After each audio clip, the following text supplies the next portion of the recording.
Now, that power level of 1.2 watts for the torch is not the power given out by the globe.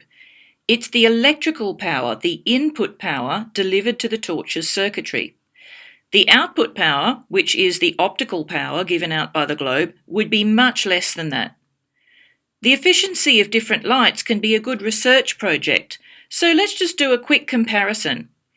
An old-style incandescent globe that runs on 60 watts of power gives out about 800 lumens of optical power.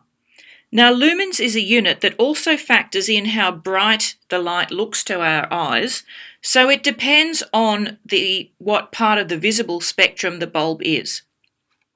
But say it's near the centre of the visible spectrum, then 683 lumens would equal 1 watt of optical power.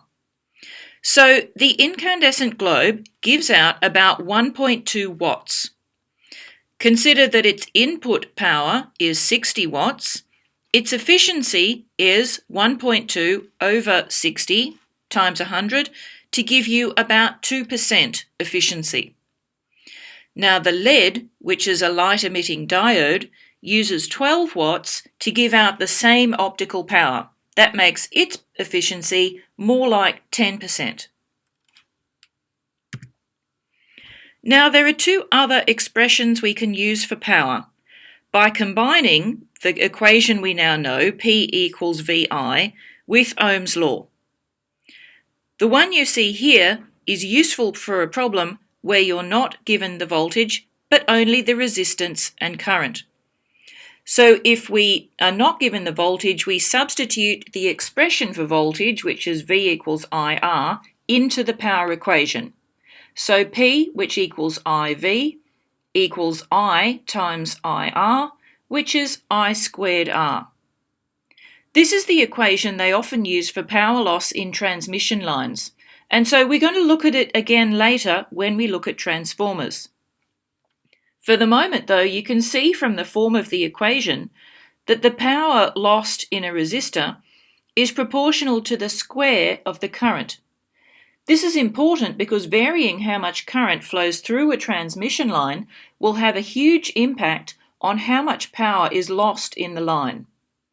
So in the transformers section, we're going to see how low currents are achieved for a particular power level. Now I'm going to leave it to you to use Ohm's law again, this time to eliminate I from the power equation. You end up with the version shown, which you can use in a problem where you're not given the current. So let's do two sample problems of these power equations. Firstly, a 1 kilo ohm resistor in a circuit board with 5 volts across it. And secondly, a power line with a resistance of 0.3 ohms per kilometre and a current of 1,000 amps running through it. In both cases, you're to work out what is the power.